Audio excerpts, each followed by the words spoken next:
Hello friends, welcome to Swathi 223 foods. ఈరోజు నేను share చేయబోతున్న రెసిపీ ఫడ్జ్ కేక్. చాలా స్పాంజీగా, జ్యూసీగా, టేస్టీగా ఇంట్లో ఉన్న ఇంగ్రీడియంట్స్తో హెల్తీగా కేక్ చేసుకోవచ్చు. పిల్లలు ఎప్పుడైనా సరే కేక్స్ అడిగినప్పుడు మీరు ఇలా కేక్ చేసి పెట్టారంటే వాళ్ళు చాలా హెల్తీగా ఉంటారు. అదేవిధంగా మనకి చాలా సాటిస్ఫాక్షన్గా ఉంటుంది. రెసిపీ నచ్చినట్లయితే లైక్ చేయండి, సబ్స్క్రైబ్ చేయండి. అదేవిధంగా రెసిపీని ఫాలో అవ్వండి. నేను ఈ రెసిపీని చిన్న చిన్న టిప్స్తో పర్ఫెక్ట్గా ఎలా చేసుకోవాలో షేర్ చేస్తున్నాను. మీరు రెసిపీని స్కిప్ చేయకుండా వాచ్ చేయండి. చూసారు కదా, కేక్ చాలా సాఫ్ట్గా, స్పంజీగా వచ్చేసింది. దీన్ని మీరు కూడా పర్ఫెక్ట్గా ఇంట్లోనే చేసుకోవచ్చు. మొదటిసారి చేసేవాళ్ళు కూడా ఏమీ ఆలోచించకుండా ఈజీగా చేయగలరు. రెసిపీ ఎలా చేయాలో ఇంకా ఫాలో అయిపోదాం. ముందుగా మనం కేక్ చేసుకోవాలి అంటే మనము ఆలోచించేది ఏంటంటే ఓవెన్ కావాలి, ఎయిర్ ఫ్రైయర్ కావాలి అనుకుంటాం. అలా ఏం అవసరం లేదండి. మీ దగ్గర ఉన్న ఏదైనా కడాయి కానివ్వండి, పాత కుక్కర్నైనా తీసుకోండి. అందులోకి అరకప్పు సాల్ట్ వేసేసుకొని స్ప్రెడ్ చేసుకోవాలి ఈవెన్గా. ఇందులోకి మనము ఒక స్టాండ్ని ప్లేస్ చేయాలి. మీ దగ్గర స్టాండ్ లేకపోతే తక్కువ హైట్లో ఉన్న ఏదైనా చిన్న బౌల్ని పెట్టుకోండి. ఇప్పుడు స్టవ్ మీద 10 నిమిషాలు ముందుగానే దీన్ని హీట్ చేసుకోవాల్సి ఉంటుంది. ఇప్పుడు బేకింగ్ చేసుకోవడానికి ఒక గిన్నెలోకి 1 టేబుల్ స్పూను ఆయిల్ని వేసుకోవాలి.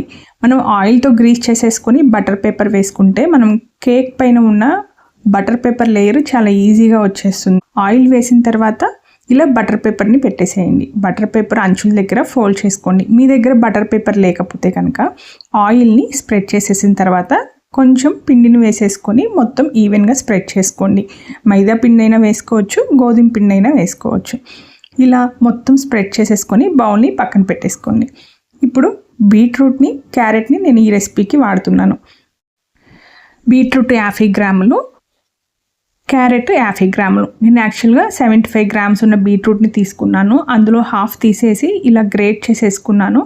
క్యారెట్ని కూడా గ్రేట్ చేసేసుకొని పక్కన సెట్ చేసుకోండి. ఇప్పుడు బెల్లము అరకప్పు. బెల్లాన్ని మెత్తగా దంచేసి పౌడర్ చేసుకోండి. పౌడర్ చేసుకోకపోతే ఇలా ఉన్నా పర్లేదు. ఇందులోకి 1/3 కప్పు నెయ్యి వేసుకోవాలి. నెయ్యి వేసుకున్న తర్వాత 1/4 కప్పు పెరుగు వేసుకోవాలి. వీటన్నింటినీ కలిసిపోయేలాగా మిక్స్ చేసుకోండి. బెల్లం కరిగేంత వరకు మిక్స్ చేస్తూనే ఉండాలి. బెల్లం పౌడర్ వేసుకున్నట్లయితే ఈజీగా కరిగిపోతుంది. ఇక్కడ నేను నార్మల్గా ఉన్న బెల్లాన్ని యూజ్ చేశాను కాబట్టి కరిగిపోయేంత వరకు మిక్స్ చేస్తూనే ఉంటాను. నేను ఇక్కడ నెయ్యి మాత్రమే వాడాను. చాలా కేక్ స్పంజీగా ఉంటుంది, జ్యూసీగా ఉంటుంది, చాలా టేస్టీగా ఉంటుంది.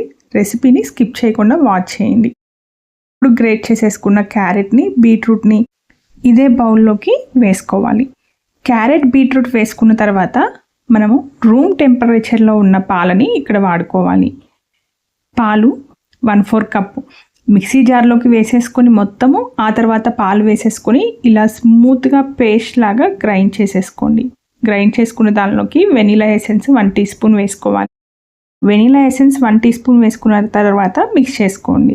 ఇలా మిక్స్ చేసుకున్న దానిలోకి మనము పిండిని వేసుకోవాలి. ఇక్కడ నేను కప్పు గోధుమ పిండిని వాడుతున్నాను. 250 గ్రాముల గోధుమ పిండి, 1 teaspoon baking powder, baking soda 1/4 teaspoon వేసుకోవాలి. ఇవి వేసుకున్న తర్వాత మొత్తం జల్లించుకోవాలి. జల్లెల్లో జల్లించుకుంటే ఈవెన్గా వచ్చేస్తుంది.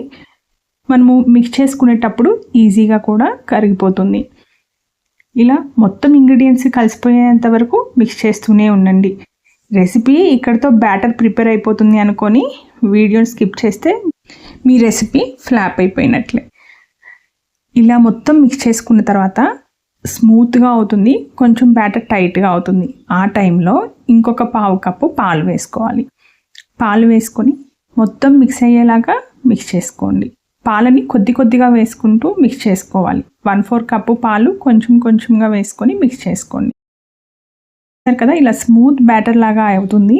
ఇలా అయిన తర్వాత మనము దీనిలోకి టూటీ ఫ్రూటీ 1 టేబుల్ స్పూన్ వేసుకోండి. చాప్డ్ ఆల్మండ్స్ వేసుకోండి.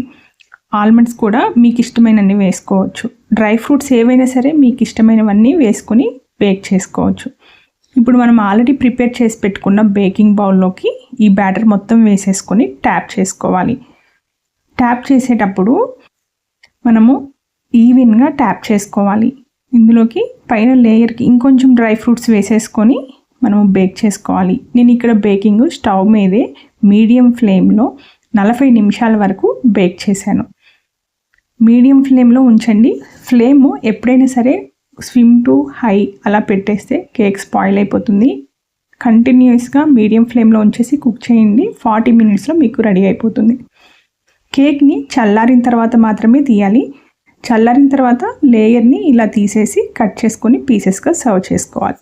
రెసిపీ నచ్చినట్లయితే లైక్ చేయండి, సబ్స్క్రైబ్ చేయండి.